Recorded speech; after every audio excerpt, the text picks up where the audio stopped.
This call is being recorded.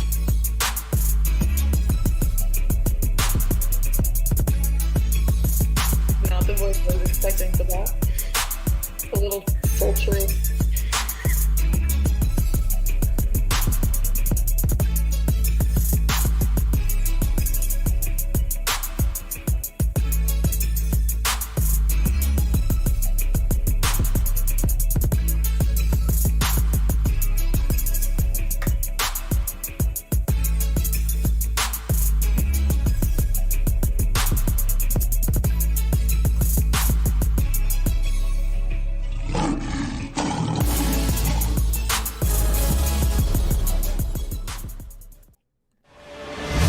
Welcome to First Bite, the Pride of Detroit midweek podcast for your Detroit Lions. My name is Jeremy Reisman. I am the co-host, I should say, of First Bite. With me, as always, is Ryan Matthews, at Ryan_POD on Twitter. Ryan, how we doing tonight? I am anxiously awaiting a potential snow day. It's what keeps me young, everybody. The words of the teacher of your kids here. Wants that snow day. I don't blame him. Tough times for teachers. I want kids to be out of school even more. I want to double down. Come on, yeah. All right, let's not get into that right away. We took a week off here on First Bite because some things happened last week that you may recall, but we want to get back into it. We did a part one of our Dan Campbell kind of profiling a couple weeks ago, talking about his days with the Dolphins with Hal Habib. That was a great conversation. If you missed it, go back. But now it's time to move forward and talk about his last 5 years that he spent with the New Orleans Saints. And we have a very special guest for that as well. Amie Just joins us from NOLA.com, the Saints beat writer over there, at Amie_Just on Twitter. Amie, how you doing tonight?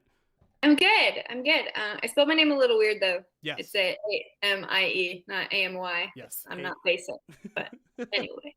Appreciate that clarification. At AMIE_just on Twitter. Amie, let's get right into it. I think let's just get this out of the way at the top. I'm sure you've seen the clips by now. What were your thoughts? What clips of the opening press conference? What was your reaction when you saw it? Were you just like, "That's Dan"? Was it that, or was it something kind of surprising? No, that's Dan. He's so passionate, and can get caught up a little bit in that passion, and I think that happened a couple times, and that's okay. We're human, right? Yeah. I was laughing so hard when the kneecap thing came up. Yep. Just because I'm like, yeah, that shows you how aggressive he is. I wouldn't take him completely literally, though he was really descriptive. So I'm wondering if that's from experience, but I don't know for sure. Yeah, that's a good point. I mean, he does have a long playing career. I don't recall any personal foul flags for that during his time in Detroit, but my memory doesn't go back that far anyway, so it may have happened. So, Amie, you mentioned, that was kind of Dan being Dan. How did players respond to that kind of passion that you just mentioned? They loved him. I think you've seen it. I mean, Hal talked about it in his episode with y'all. Like, players love playing for him. And I think that goes a long way. Like, he's a really good motivator. And I think that comes from several different areas, just Dan being Dan, and then him working for who he's worked for over the years and who he's played for.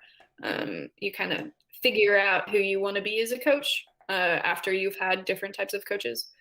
And I think he's gotten the best of all of the attributes of the people that he's worked around. It's interesting, though, because I feel like the national reaction to that press conference was very different than it was locally. And a lot of people were kind of debating, like, do today's players really respond to that? Or does it kind of just look like, what are you doing? You're embarrassing yourself type of thing. But it sounds like, I mean, maybe you just have to be there in the room with him for that to kind of resonate with him.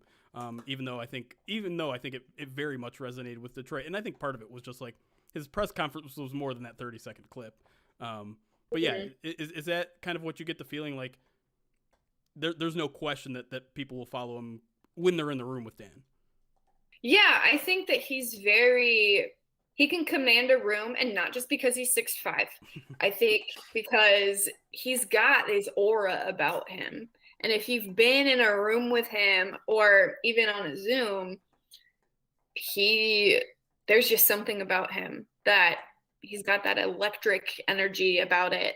And I think it's going to be a good thing for him starting off. Obviously, he has to prove himself, but so far, he's doing the things that he needs to do to win over a franchise that needs some winning over.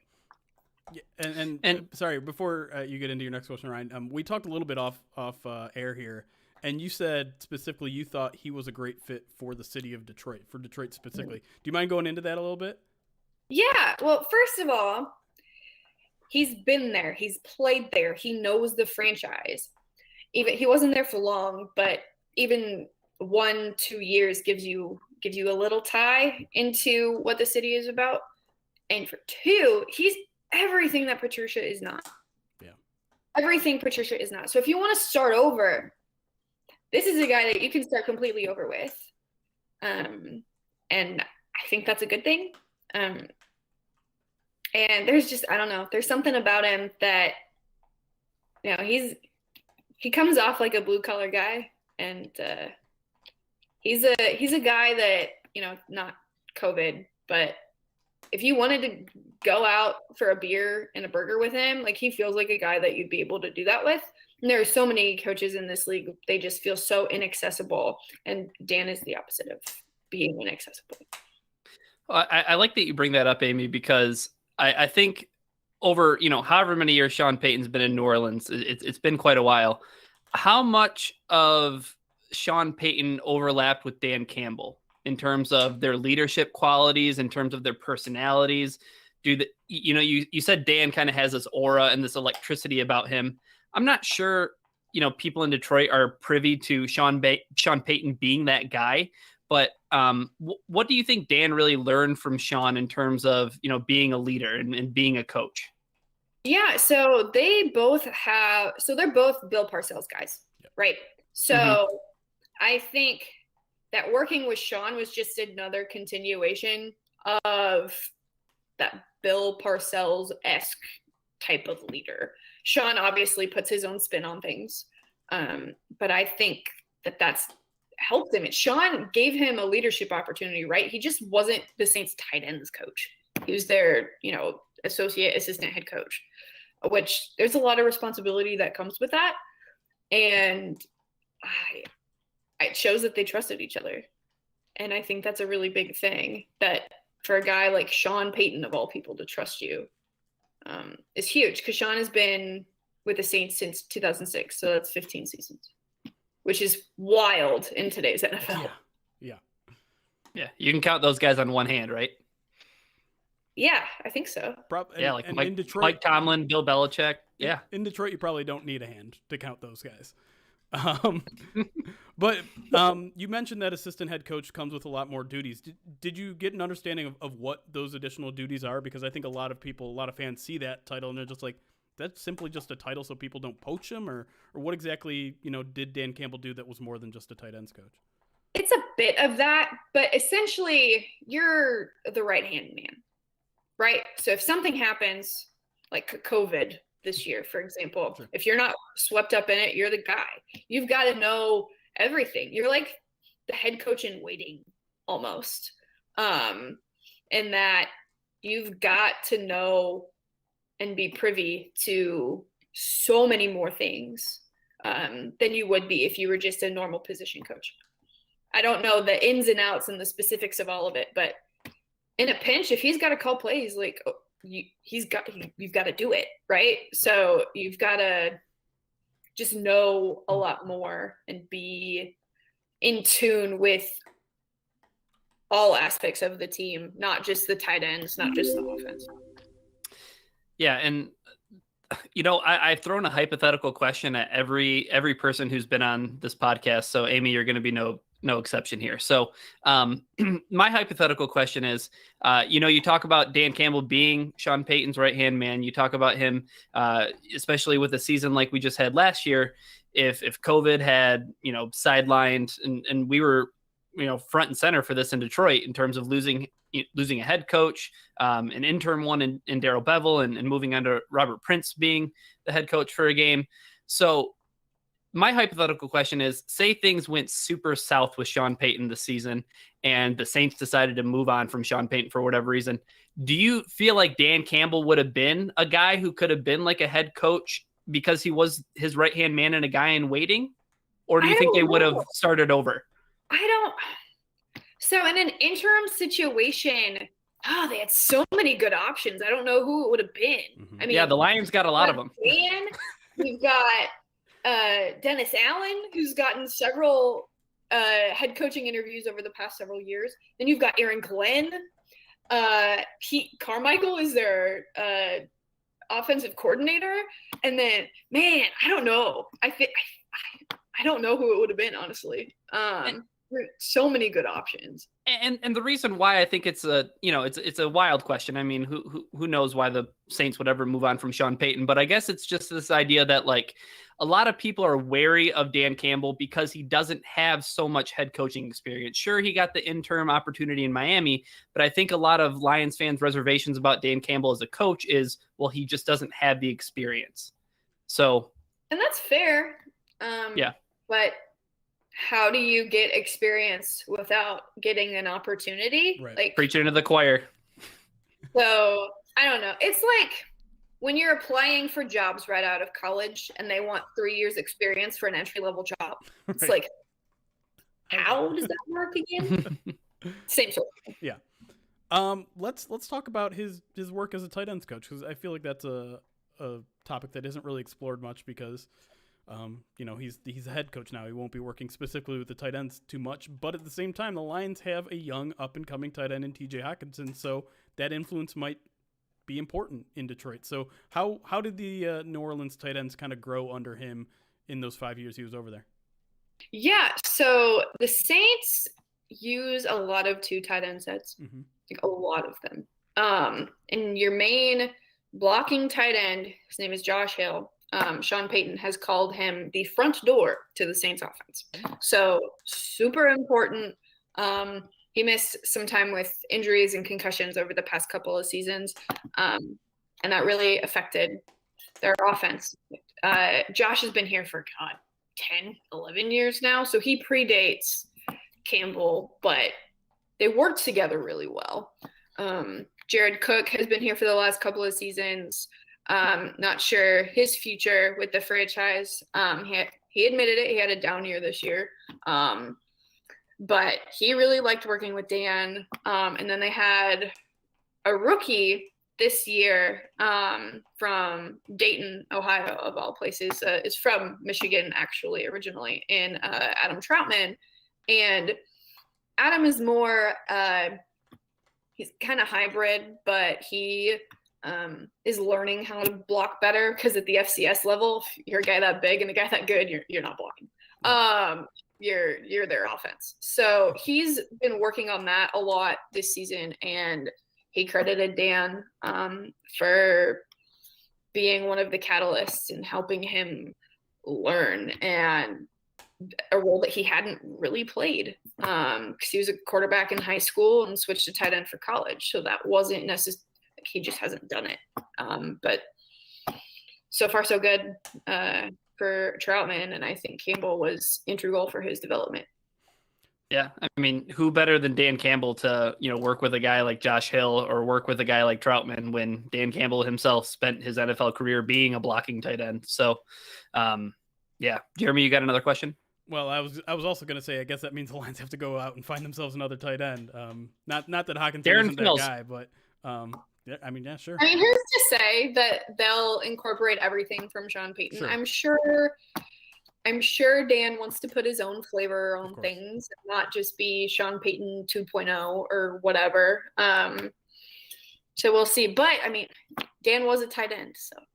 Right. He's going to enjoy that a little bit. He's going to have to talk it over with his offensive coordinator a little bit. But anything else maybe like in terms of philosophically that you think that he may have taken from either Sean Payton or Bill Parcells, or anything of that maybe Lions can expect, I should say, schematically? I'd expect, not necessarily schematically, but I would expect hard-nosed, aggressive, but still creative offenses. So a little bit of the pound the rock type of mentality, but maybe with some trickeration mixed in there. I mean, what is Sean Payton known for? It's true. So we'll see how much he takes from both, but just knowing Dan, he's gonna get creative because he wants to win. And you saw it in Miami all those years ago. I mean, they went from scoring like literally nothing to scoring a lot. Yeah. So very true. Yeah. Well, Amie, you mentioned that you checked out our podcast with Hal Habib, and we asked him a similar question. But do you have any personal anecdotal stories about Dan that you would be willing to share with us? Yeah, so I've only covered the Saints for 2 seasons, and one of them was, the COVID year. So I haven't had a whole lot of one-on-one in-person time with any of the coaches, really, other than Sean. But the one thing is, at the Combine last year, I just remember it was one night, and we were at, what's the steakhouse? Anyway. Yeah. Steakhouse. Steakhouse. And he's wearing like these old ratty jeans. And like, I don't know how old they are. They were light washed. Yes. And I'm just thinking, how old are these jeans? Like, have you had them since you were a player? Like, I don't know how old they were. Maybe they were made to look like that. But I don't know. That's just always stuck with me, is that these old ratty jeans that he was wearing at the Combine. Like, I don't know why that sticks with me, but maybe Detroit will pay him enough to where he can afford some new jeans. I get the impression he has not paid for a pair of he hasn't bought a new pair of jeans in at least 2 decades. That sounds very on brand to him, based on what little I know from him. I mean, if it works, great. Yeah. If it ain't broke, don't fix it. But man, I don't know. He needs new jeans. That's all. Fair enough. All right, we're going to go to our first break here. When we come back, we are going to move our conversation to the aforementioned Aaron Glenn, because I know Ryan wants to know as much as possible. It was his favorite hiring of the rounds, and so we're going to ask Amie all we can about Aaron Glenn when we come back on First Bite.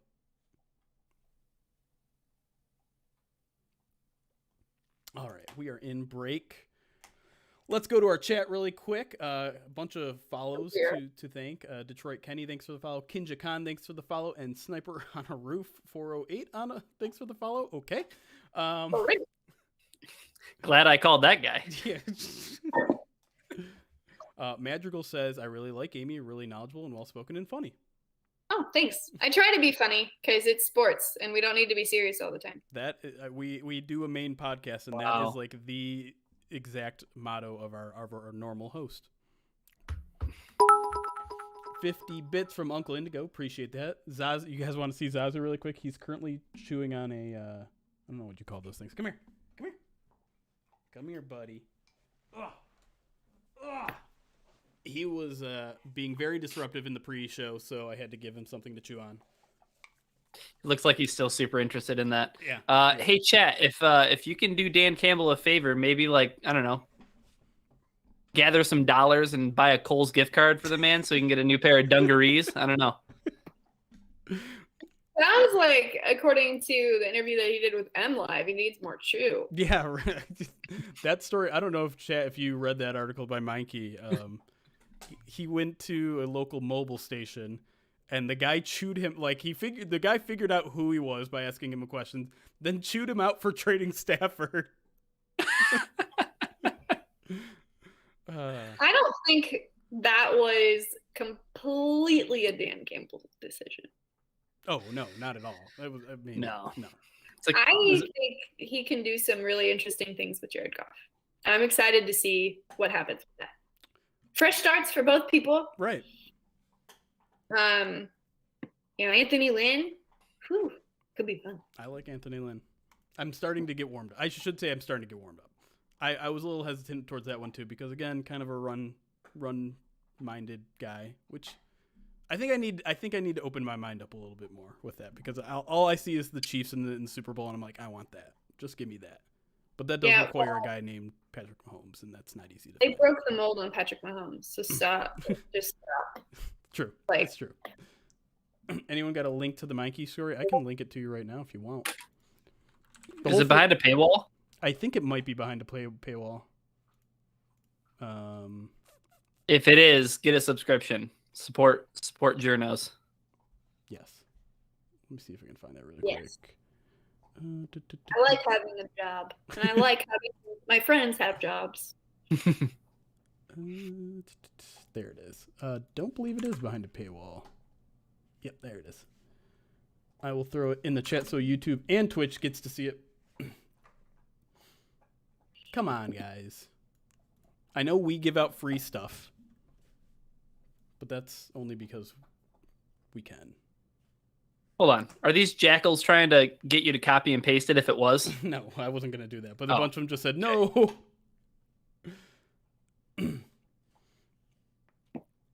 All right. You're not jackals. I appreciate all of you. I was like, that's a little harsh. Yeah, right. I don't know. That's what I call my students too. So You're poor students. It's a term of endearment. It really is. Okay. But anyways, yeah, that whole story is about, the Lions being aggressive in trading Matthew Stafford and a whole bunch of stuff. It's just got that fun kind of lead narrative story at the top. All right. I think with that, let's get right back into this. I know we got both of you on a little bit of borrowed time here, so I don't want to overshoot our estimate too much here. You guys ready? Let me grab my computer charger, actually. Oh, sure. That is a good idea. Thank you for everyone who's talking about my haircut. I appreciate it. You guys are good. Yeah, your haircut does look good. Thank you. Everyone here is saying the haircut mustache combo is good. No. Everyone in chat. Well, you didn't see me without the haircut, to be fair. The mustache is bad, so therefore.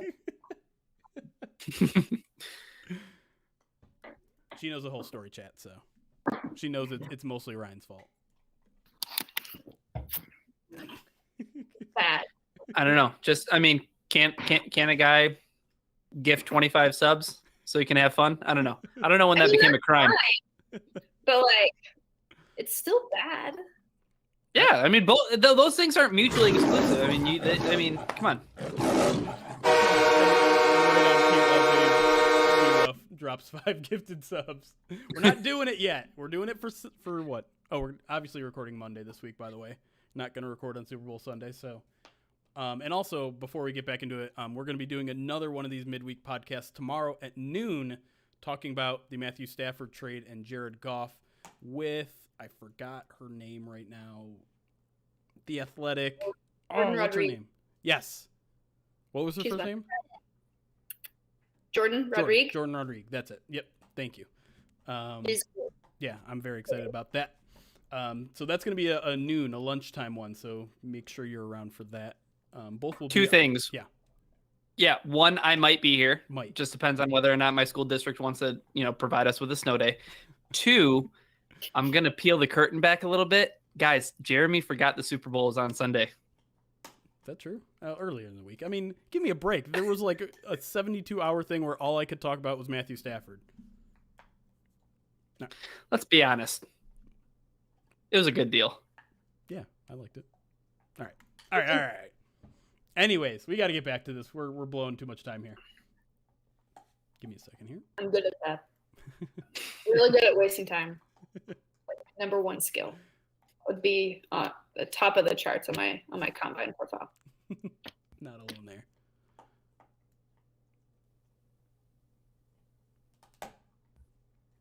And we are back on First Bite with our special guest, Amie Just from NOLA.com, Saints beat writer. We talked a lot about Dan Campbell. We've all gotten to know him very well since his press conference. So let's move on to a guy we haven't heard a ton about yet since he's landed in Detroit, and that is new defensive coordinator Aaron Glenn. Ryan, I'm just going to let you take the floor here because you were a huge fan of this hire. I know you're excited to learn more about him, so I'll let you have the first question. Awesome. So I know, Amie, you mentioned, you've only, been covering the beat for the Saints for a couple of years. And, this is a defensive backs coach. So with all of that being understood, who is Aaron Glenn? Like, just, I mean, in the sense that, like, what was the kind of relationship that he had with the media? Was he all football all time? You're talking about like another ex-player. Just what was kind of the vibe that you got from Aaron Glenn? Yeah, so I really like Aaron Glenn. I've written a lot about the Saints secondary over the past couple of years because they've been good. They've had some, issues, but it is what it is. And he's always been really honest and open about things. He likes to joke a little bit too. Like, I asked him once, like, if he was allowed to have Taysom play on defense, what would he play? And he liked that question. So he's a player favorite first and foremost. Like, the players love him, like, maybe even more than Dan. Like, and that's saying something because everyone loves Dan, unless you're national media, I guess. I don't know. But shots fired. Sorry. He's really good at communication. And I know, like, everyone's good at communication. Like, no, he's really good at communicating things. And he's really good at teaching too. And I think those two go hand in hand. For example, Malcolm Jenkins, I'm not going to call him old, but he is older. Veteran.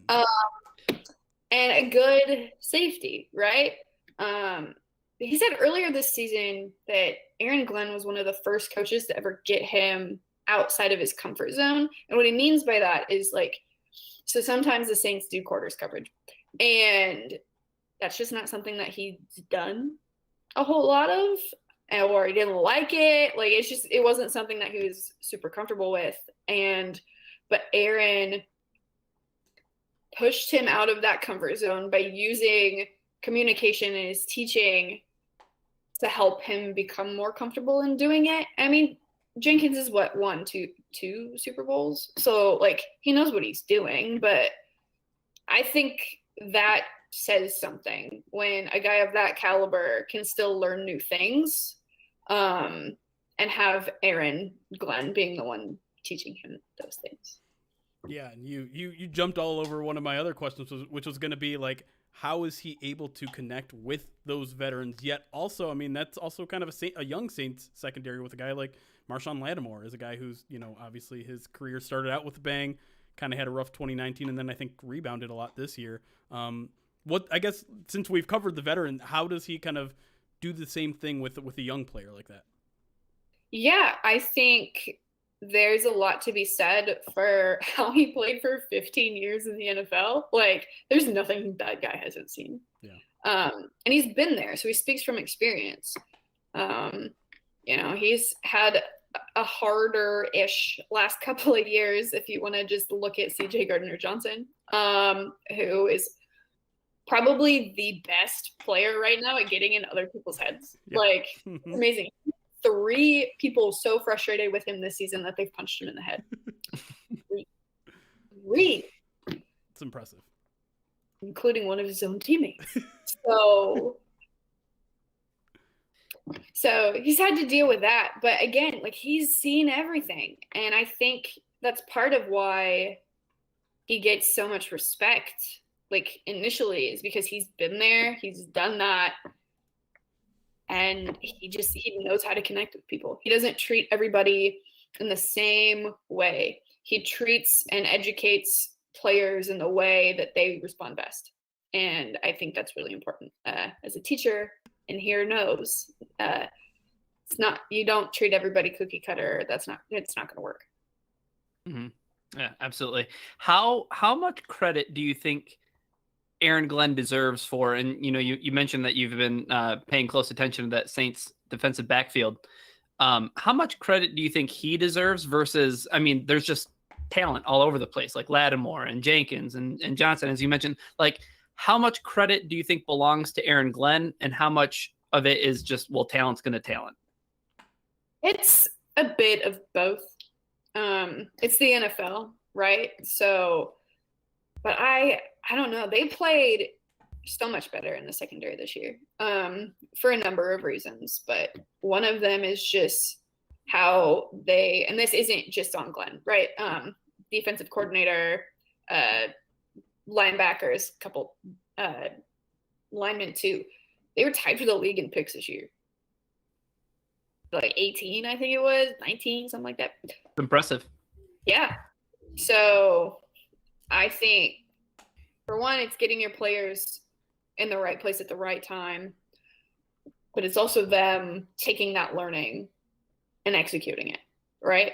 Right. You can't get a pick on every play because you're not getting thrown to on every play. But I think that says a lot, because last year they were in like the middle of the pack. So them switching to so their base defense is 4-3, but they played so much nickel this year. Like, I don't like calling that their base defense. Right. Even though it is, it's not. They had some dime and but yeah, they mostly played 2 linebackers with 5 DBs on the field. And I think that may have helped. But again, I don't know how much of that is Dennis Allen and how much of that is Aaron Glenn, or how much they work together with that, or just how much it was situational. Yeah, that's fair. That's fair. I think you hit the nail on the head when you were like, it's a little bit of both, right? Yeah. Yeah. Well, let's talk about his kind of rise here, because he's got a head coaching interview with the Jets. He's going to be coordinating for the first time. What do you think is the reason, I guess, that he almost even jumped that? Like, obviously, again, it's kind of the same thing. Well, yeah, he's never coordinated, but the only way you can get experience coordinating is being a coordinator. But why do you think he almost made that jump to head coach without even being a coordinator? He's really smart. He's really, really smart. And I think that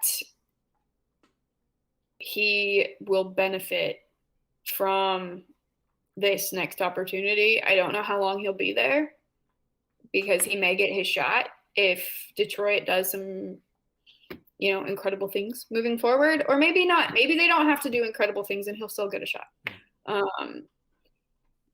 His players will do whatever it takes for him.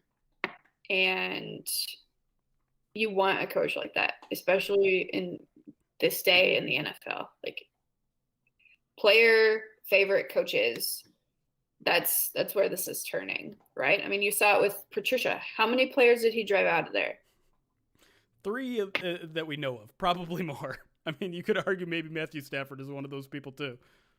So you have to have cohesion with your team. Yeah. And the Saints are known for that. And I think that Aaron is a big reason why they had that.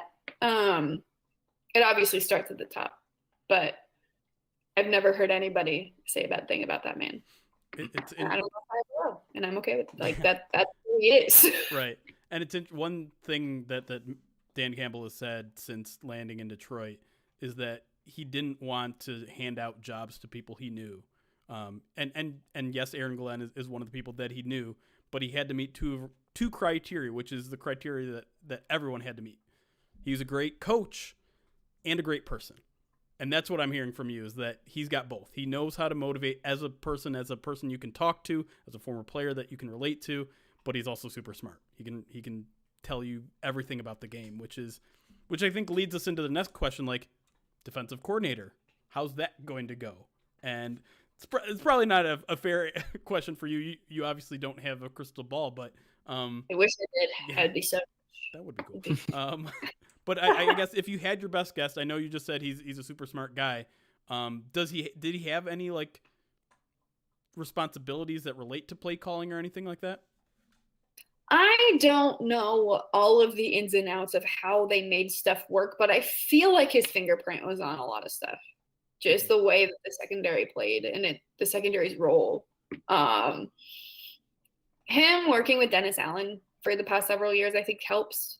Because because Dennis Allen is another guy who he's had a shot at head coaching already, but he's still getting interviews. And I think they all really work together really well, that Saints staff. And so I think that will be beneficial for him. It also helps that the Saints had one of the better defenses in the league this year. And there will be hiccups, as there are with everything. I am interested to see how it goes. I don't know how it's going to go. But so far, it feels like Dan has surrounded himself with smart people on both sides of the ball. And from what – I'm trying to be nice here.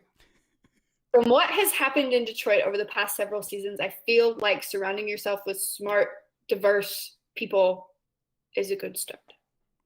You don't have. It's a great start. You don't have to be nice, by the way. We all know what happened before. We all are not happy with it. So, hey, we look, Amie. We all lived through Paul Pasqualoni, so like we don't need to cut corners here. The one last question I have for you, and it kind of it dovetails from Jeremy's question, and Aaron Glenn was a hot commodity. I mean, he interviewed for the Jets head coaching job. Even when Ian Rappaport, prematurely, no surprise there, but prematurely said that Aaron Glenn was going to go to Detroit, and then Josina Anderson was like, "Oh, hold on, like there's interest from other teams. Like he's in high demand to be a defensive coordinator." How much do you think Aaron Glenn looked at Dan Campbell and looked at Detroit and said, that's where I want to be. Like, I want to be with that guy because of maybe, ties to the Saints, being part of that organization. Like, how much do you think Dan Campbell had an effect on Aaron Glenn coming to Detroit? I think there's something to be said for that, especially since they've worked together before. But also, because of that, Aaron knows what Dan prioritizes. And I think that obviously the staff isn't completely full yet, but so far I've been really impressed with the hires that Dan has made, and that he, like I said just a little bit ago, he's surrounding himself with smart, respected people, and it's a diverse staff. Like, I think this is only the second team to Tampa that has 2+ Black coordinators. Something like that, yeah. So I think, and then obviously the Deuce Staley hire as associate or assistant head coach, or however you say it up there, thought that was really telling too. And this staff has the potential to do really great things. I'm not sugarcoating it. That's what I really think. Will it be good? I don't know, but has the potential to be that.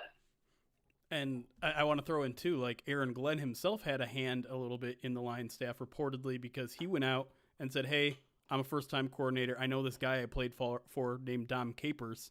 Let's get him aboard."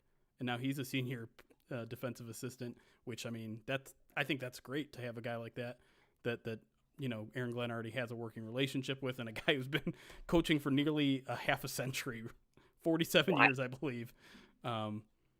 That brings in, kind of fill in the maybe inexperienced part of the staff, which I think is maybe the only concern that I see people having, is that it's a bunch of young people doing their jobs for the first time. But like we've said, like, got to start somewhere. And I think basically everyone who got a big promotion here in Detroit, I think deserved it. Long time coming. Anthony's been here before. Yeah. That helps, I think. True. All right. Not completely inexperienced people. Right, exactly. There's a good mix there. Amie, I think we're going to wrap it up here. Before we let you go, I'm going to give you a couple seconds here to promote whatever you want. Maybe if there's any Lions-related content on Aaron Glenn or Dan Campbell that you did, or even if there isn't, where can people find you? Yeah, so I tweet all my stories and other stupid shit on my Twitter at Amie_Just. That's Amie AMIE_JUST. I try to keep the Bachelor and Bachelorette tweets to a minimum, but sometimes it's a day. But yeah, right now I'm working on some Super Bowl stuff, Louisiana focused stuff, Hall of Fame stuff, because we all know that Peyton Manning is probably going in. And so yeah, that's what I'm working on right now, and then just in limbo until Drew decides what he wants to do. Yes, have fun in that waiting game. We only had to wait a week, which was all right. Eating a dub over there. Chill, Ryan. Hey. It is. I have no words. All right, then The New Orleans Saints. I hope it works. We'll find out. All right, Amie, thanks again for joining us. We do appreciate your time. Maybe we'll catch up again soon once Aaron Glenn becomes the next head coach or something here in Detroit. Who knows? The future is unknown at this point. But thanks again for joining us, and thank you for all listening. We will be back with our Super Bowl, post-Super Bowl podcast live on Monday night. That will be on the podcast feed on Tuesday morning. But until then, it's chaos. Be kind.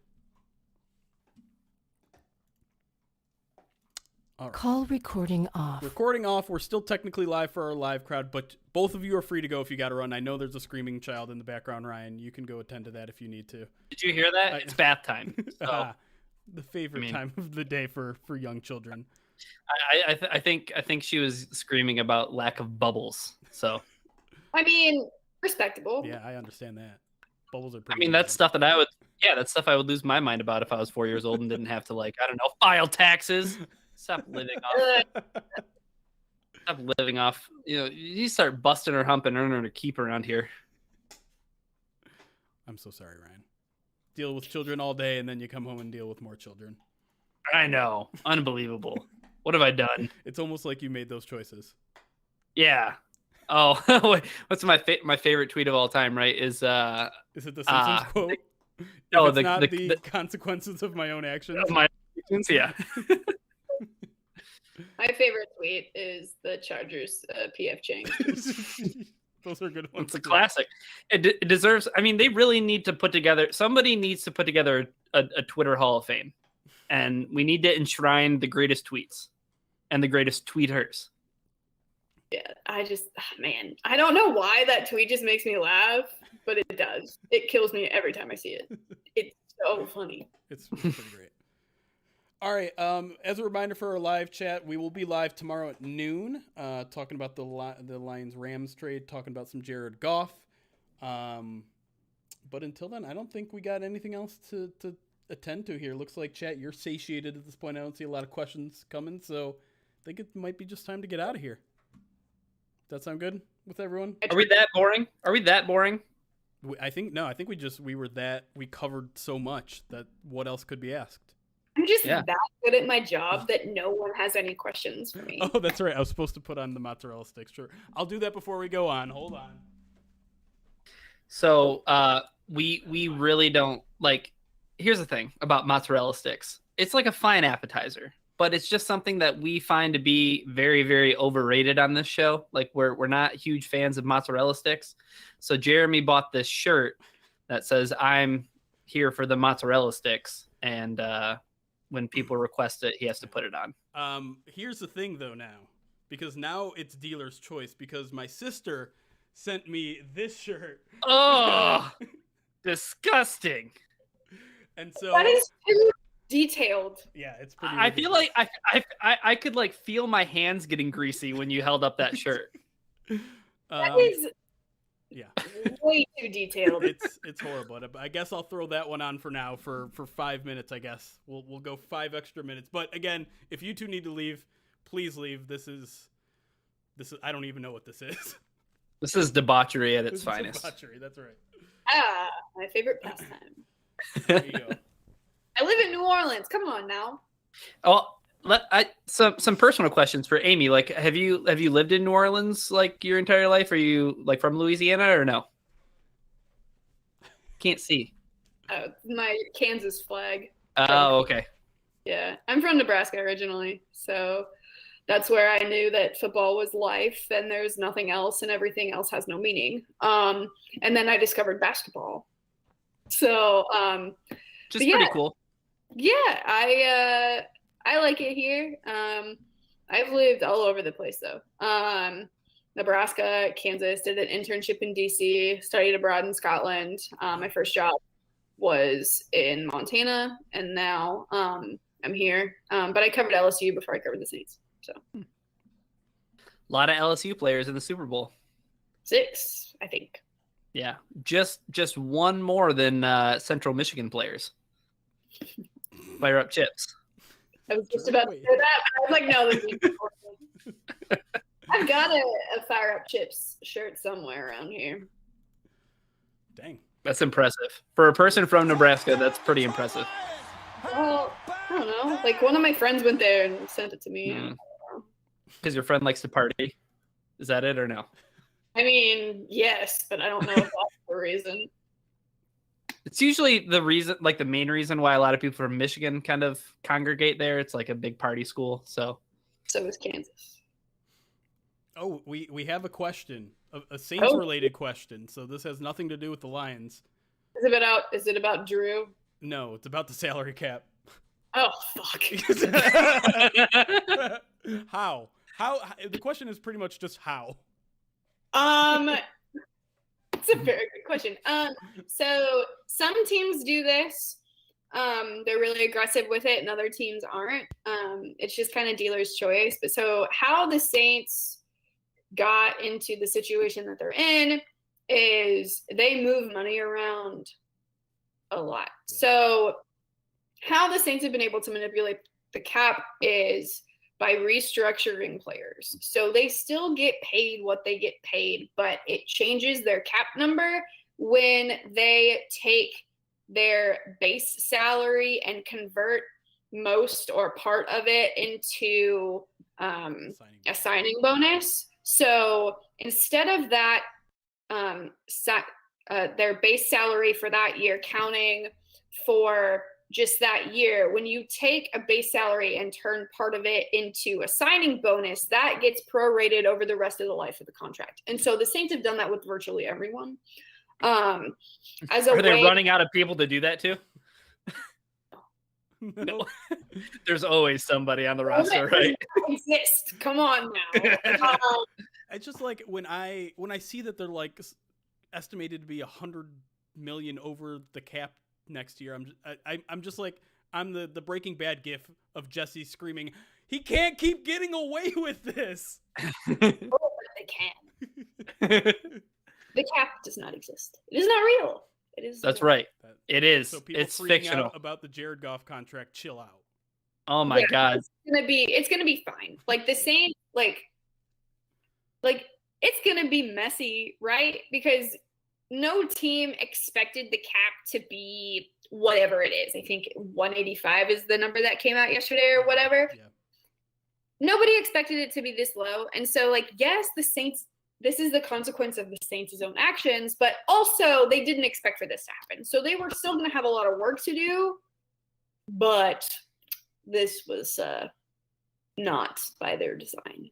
So they're going to make it work. Like, I'm not overly worried about it. They're going to have to make some tough cuts, and they might not be able to re-sign some of the players that they want to because they're just going to be too expensive. Like Trey Hendrickson, for example. Like, I don't know how the Saints are going to be able – he's complicated, though, because I'm not sure what his value is. Like because he's – unique in that he played on rotation. He wasn't like playing every snap, but his production was way up there. So like, who do you compare him to in terms of what his contract value is? Like, I have no idea. Right. So that's going to be tough. And then you've got to Marshawn Lattimore needs a new deal. Ryan Ramczyk needs a new deal. Like, what do you do? But they'll be fine. It's just they're going to have to make some tough choices. All right, we'll do one more before we all get out of here. Conrad 66 asks your prediction for the Saints' first-round pick. Ooh, I don't know. What about a position? Just a position that you think that they should prioritize? Well, last year I was like, okay, they need a linebacker, and then they drafted a guard. So what the fuck do I know? Ruiz, right? Yeah, Ruiz. Yeah. Citar. Yeah. Sorry, I swear a lot. No, that's again totally fine. We're Lions fans. All we do is swear. Yeah. Well, swear and bite kneecaps apparently. Hell yeah. I don't even know if that would taste good. Like that's a lot of cartilage, That right? doesn't seem great. No. But anyway, yeah, I genuinely have no idea. And I think it has a lot to do with what they do in free agency. That is a cop-out answer that I totally believe. That is where I am when people ask me draft questions. That's what I'm like. I give that kind of default answer. Like, let's wait until free agency. Let's just chill for a second. It wouldn't surprise me if a quarterback is still there, like a good one. Like I don't know if the long-term future is Jameis or Taysom, or as I call them when I haven't had enough coffee, Tamus. Because I don't know if that's the long-term future. Right. So are they gonna do an Aaron Rodgers type situation or a Patrick Mahomes type situation? Like, I don't know. Yeah. Or is it a wild card that they start and they still have Jameis and Taysom and they go with a rookie? Like, that's not happening. But like, it's not 2020 anymore, but it still feels like it. Yeah. So Just I have the easiest solution. Let's just put Alvin Kamara under center and let him just like unleash on the league. he wants to throw. He can throw. And let the man throw. Not full time. Like he's already their entire offense. Like he doesn't need to be like actually their entire offense. But why not? Because how is Taysom Hill going to get 5 snaps a game? Okay, put him at tight end. You do. I know. So Dan Campbell's going to love him, huh? When he trades for him? Stop. I do not want Taysom Hill in Detroit. Do not let that happen. Do not let that happen. Do not let that happen. This is one Alvin Kamara fantasy football owner to the rest of you. Taysom Hill, I don't want him.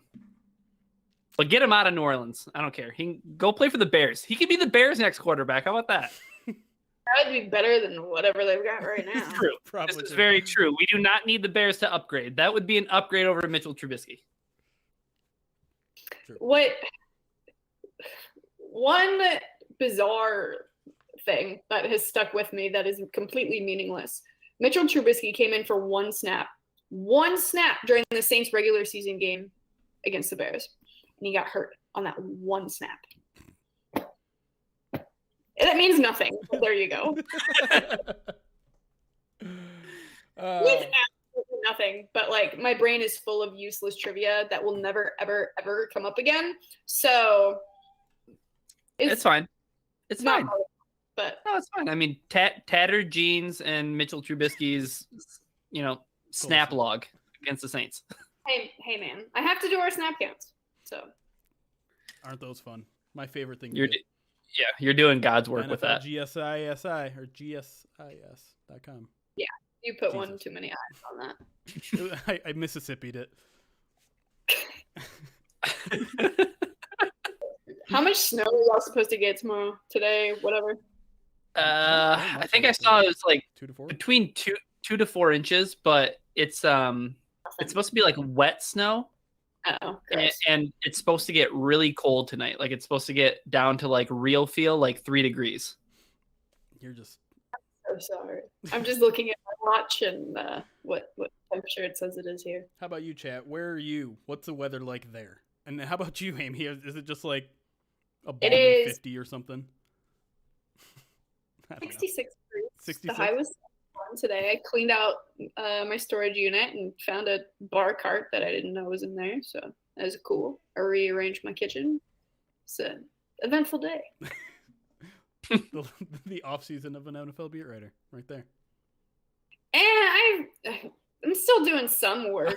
I wasn't suggesting you weren't. I'm You're still here. working. You're here. This is work. It's work. You're not getting paid for this, but Not by you. no. But I will get paid for this. Oh. I'm clocking these hours. All right, you are getting paid for this. I don't know if I'm technically getting paid for this. I don't know if I'm Clock getting paid hours. for this. Whatever. I'm paying with my dignity by wearing this shirt. You are paying. Like hand over fist. That shirt, having that mustache, just not a great moment for you. I mean, you know what? It's quarantine, all right? I'm willing to do all this stuff when I don't have to leave the house at all. But, Which is Right. You might as well act like a clown when the only person that judges me is right over there, just laying down, looking at me over there. Hello. Why are you surprised, Ryan, by me going in on his mustache? I've been going in on it the whole time. Well, it was just that, the mozzarella stick shirt. Like we talked about basketball, but I wasn't expecting for Amie to like dunk all over Jeremy's face. Literally. There we go. LJ just dropped 100 bits and said, "Here's your payment for doing this." Oh, how kind. But yeah, no, I'm like 5'2", so I can only dunk on people's appearances in a child's hoop. So Fair enough. All right, I think it's time to go, everybody. I promised this would only keep you guys a half hour, and it's been a full hour, so we got to get out of here, chat. Do we want to raid Can't somebody some real people quick? have fun? Can't some people have fun? I don't know. Is that a crime? No. Let's go hang out with Graham Glasgow. He's doing some like big Fortnite tournament for charity thing. So let's go say hi to him. Enjoy him. Go say hi. Say, go Lions, even though he's a Bronco. That sort of stuff. And we will see you guys tomorrow at noon. Bye, everybody. bye.